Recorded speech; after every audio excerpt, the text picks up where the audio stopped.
Mañana se cumple otro aniversario más de la segunda bomba atómica en Nagasaki.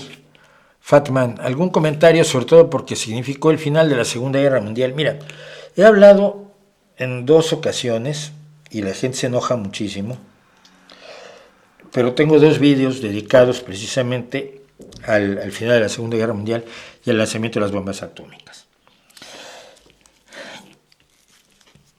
Es muy fácil criticar y analizar los hechos tantos años después, y cuando tienes una visión de conjunto mayor. Aún con esa visión de conjunto, las opciones para los aliados, que en el teatro del Pacífico eran fundamentalmente Estados Unidos y el Reino Unido, es decir, ni Francia ni Italia, ni Francia ni la Unión Soviética estaban peleando el Pacífico en ese momento, aunque Rusia entró pocos días antes de las bombas atómicas. Rusia entró de acuerdo con los acuerdos de Potsdam, a los que habían llegado Churchill, Stalin y Roosevelt. Entró en la guerra en el teatro de la Guerra del Pacífico y entró precisamente ocupando Manchuria, si mal no recuerdo, puedo olvidarlo. Pero para que Japón se rindiera tenías un pequeño problema, que no se quería rendir, que había perdido la guerra, pero no se quería rendir. Entonces había 2 formas de hacer, bueno, en realidad hasta ese momento había una forma de que Japón se rindiera y era invadiendo la isla. La preparación de Japón para la invasión era enorme y la decisión de la gente de morir por el emperador si había una invasión era brutal. Se calculó, los jerarcas militares en aquel entonces calcularon con los elementos que tenían a mano que una invasión costaría 1 millón de vidas de soldados aliados, estadounidenses y británicos principalmente, y 5 millones de civiles japoneses que se defenderían. ¿Qué tanto estaban dispuestos los japoneses a morir? Mira, tienes el caso de los kamikazes, gente que se lanzaba con sus aviones a suicidarse a falta de bombas, su avión y ellos mismos eran la bomba que se lanzaba contra las embarcaciones aliadas. Tienes el caso de los combatientes japoneses que no se enteraron que la guerra se había terminado y que 30 años después seguían peleando la guerra ellos en la selva, no me acuerdo si en Filipinas, no me acuerdo exactamente en qué lugar fue, pero hubo 2 o 3 casos de japoneses que el emperador no les había dicho que se rindieran y ellos no se rindieron. Comían raíces, se vestían con lo que podían, robaban, pero no se rindieron hasta que se les logró convencer que la guerra había terminado 30 años atrás, pero el último fue en los años 70.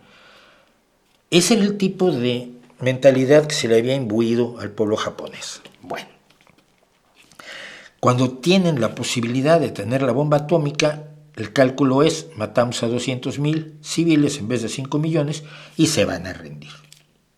Y esa fue la decisión que se tomó. ¿Equivocada o no? No lo sé, pero esos eran los hechos y los datos que se tenían hasta ese momento y lo he contado con muchísimo más detalle y con los datos más frescos de los que los tengo ahorita, ¿no? Bien.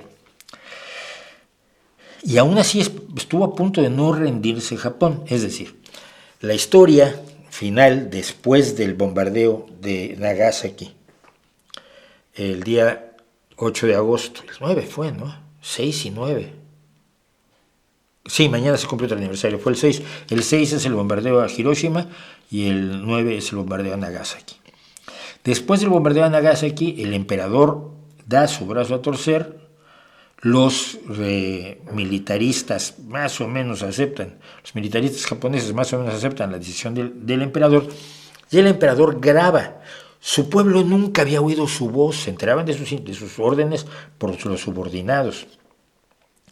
Graba en un disco un breve discurso donde dice que han perdido la guerra, básicamente, y se tienen que rendir todos.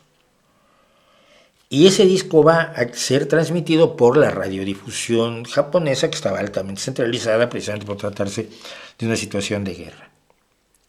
Hubo un intento de golpe de Estado por varios de los militaristas más extremistas para impedir que se transmitiera ese mensaje, para secuestrar al emperador y obligar a que los japoneses siguieran peleando, así fuera con el riesgo de una siguiente bomba atómica o efectivamente la invasión que hubiera sido enormemente sanguinaria. Todos estos elementos hay que tenerlos en cuenta a la hora de decir se hizo bien o se hizo mal al lanzar las bombas atómicas. Yo te voy a decir lo que pienso. Simplemente digo que la mayoría de la gente que toma posición a toda velocidad no ha considerado ninguno de estos hechos.